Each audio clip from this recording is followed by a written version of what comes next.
asalaamaaleykum gars yi avocat Sonko la maa leen di leen ziar di leen ñaanal jàmm te di ko ñaanal sama bopp gars yi vidéo bi may bëgg a def nii peut-être dina am ñum neex am na ñum dul neex mais sama fu ndamu Pastef rek moo ma ñor. gars yi fan yi di ngeen am conférence de presse bu ngeen gis bu ko boroom fommut dina am conférence de presse bu ngeen gis boo xamante ne nii ki koy organiser nee na Pastef Touba la bokk dëgg la Pastef Touba la bokk waaye li mu bëgg a def ci conférence de presse am boobu moo ne nee na day attaquer ay ministre yoo xam ne nee na joxuñu xawma lan gëdd certains responsables de Touba loolu gars yi chantage la. gis nga ministre yoo xam ne ñu ngi leen di doog a fal defaguñ sax 1 mois wala day doog a mat tey la 5 yaakaar naa xawma tey la 4 matagu sax 1 mois bañ jëlee fonction bañ defee passation de service ak léegi ñu commencé bëgg leen a chantage gars yi loolu du fi jàll de gars yi loolu du jàll de chantage ay ministre ñun dañ doon xeex loolu ñun waa Pastef bu ñun naa fiq te buñ naxante ki bokk ci ñun nag ki bokk ci feneen a ci yem bu ngeen bañalee chantage Modou Bousso Dieng ba tax ngeen di ko attaqué bu ngeen ko nangul ki bokk ci ñun xam naa nag dina metti nag bu génnee bu ko fommul te gëm naa ne dina fomm conférence de presse bi boo ci waxtaanee ak say nit dana ña la nekk tegg ci suuf chantage ay ministre pour lan da ngeen a yaakaar ne li xewoon ci nguur gee mooy xew moom la ñuy nangu muy continuer di chantage ay ministre pour lu ngeen soxla ñu jox leen nangam di leen defal ay privilèges ngeen di dugg ci bureau ministre yi di jaabante bu ngeen duggee bu leen buntu bi wane bii gëq leen bii wanaat leen du jàll ak bii gars yi bu ngeen ko gisee nag na leen leer ne Pastef Touba yabalu leen bés bu ngeen gisee conférence de presse boobu na leen leer ne du Pastef Touba moo leen mandaté yabalu leen te waxuñu ci turu Pastef Touba ci seen turu bopp la ñuy waxee ci seen turu bopp ñoom ci la ñuy waxee. gars yi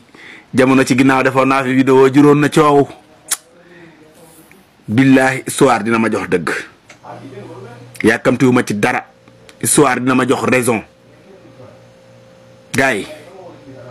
di def conférence de presse di attaquer ay ministres yu ñu fal barki démb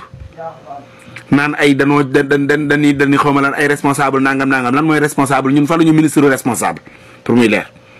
ministre Sénégal lañ fal sénégalais yépp lañ yemale. je n'ai rien contre personne mais képp koo xamante ni yaa ngi bëgg a dal ci suñ kaw nguur gi pour saboter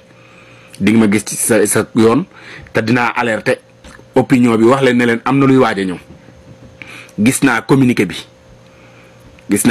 bi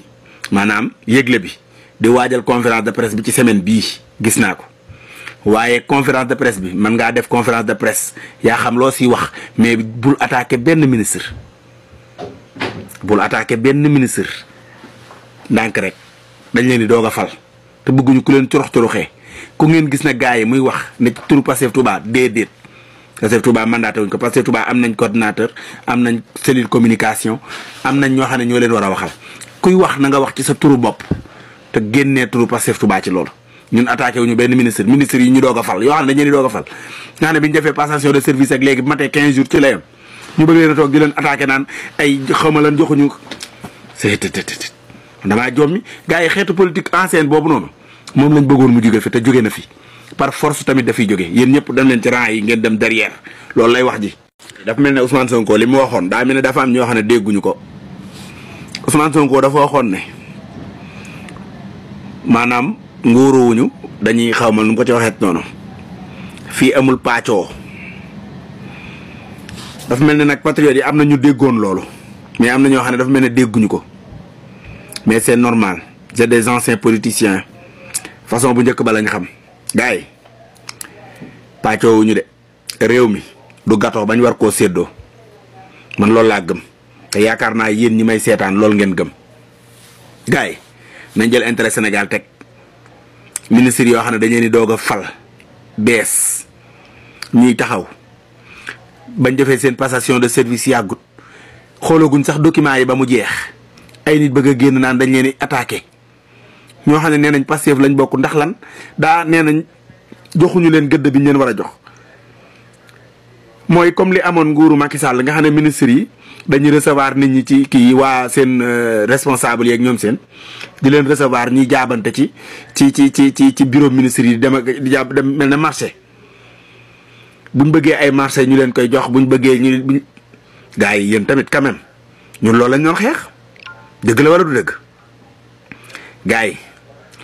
bu ñu nangu kenn génn fi naan day attaqué ministre ci temps yi ñu toll nii muy man muy sama morooma ci yem koo xam ne si da nga koy def na nga ko def en tant que opposant bu ko fee ñun ñu xam ne opposant lañ jàkkaarlool mais nga ne suñu responsable nga génn di attaqué suñu ministre suñu noon génn di ñu reetaan ñu déstabiliser ministre yi gars yi waruñu koo nangu. ñii nga xam ne si nee nañ Touba lañ dëkk groupe bi nga xam ne nee nañ Touba lañ dëkk nee nañu dinañ organiser conférence de presse ci semaine bii am nañ ministre yoo xam ne si nii ñoom lañ bëgg a attaqué xamaguma nag ban ministre la xamaguma yan ministre lañ ne ñoom lañu attaqué te gëm naa ne bu ñu waxtaanee ak seen i mbokk waxtaan ak seen ay am di jàmm danañ ne leen conférence de presse bii teg leen ko si yoon teg leen ko ci suuf ndax heure bii moom du jamonoy attaqué ministre dafa teel gars yi waruñoo nangu ko déstabiliser suñu ay ministre de Ousmane Sonko sax nag ak ñi mu àndal yaakaar naa ku leen xamu doon ba léegi dootoo leen xam du ñu sedde ci santaas mais coow li moo teel même pas 1 mois bi nga xam ne si nii ci lañ leen falee ak léegi même pas 20 jours ba nga xam ne ci lañ jël fonction ak léegi gars yi attaque teel na bi ay songu ci boppam dafa teel wala teelul man waa joom bi barke sëñ Touba dafa teel billaay dafa teel gars yi am na loo xam ne si nii mboolem kuy tiktokeur amul kersa amul dara am na loo xam ne waruñu koo nangu défendre suñu république la défendre suñu gouvernement la amul rus amul xarito amul kii am na lu ma jariñ amul dara li may wax nag di ngeen ci teg seen kanam seen bët ci kanam yéen ñi nga xam ne yéenay tiktokeur yi laa wax de yéen ñi nga xam ne si ku tudd suñu gouvernement tudd suñu ministre ngeen génn attaqué ko ci kanam tuuti di ngeen gis devant vous ay ñoo xam ne si nii ci yéen lañ bokk nee nañu luñ leen mën di defal teraanga ju ngeen mën a séq na ngeen leen jaarale fa ngeen jaarale ñee na ngeen leen jaarale fa ngeen jaarale ñee ci kanam nag la ne du ma tudd tur tey mais bis bu attaque boobu amee su ma génnee fii dinaa tudd tur su ma génnee dinaa tudd tur te dinaa wax yeneen ak yeneen ak yeneen jamono jii nag du ma wax dara damay prévenir rek li ma gënal nag moom mooy conférence de presse boobu ngeen teg ko ci suuf ñu bàyyee wax ji ak wax yàq yu musiba yi ñu wàccee ko waa boor bee ñun dañoo jàkkaarloo ak benn ennemi mooy lan mooy la souffrance du Sénégal pour war a résoudre problème yooyu mooy suñu ennemi mais du attaquer ay ministres pour lan pour quelle raison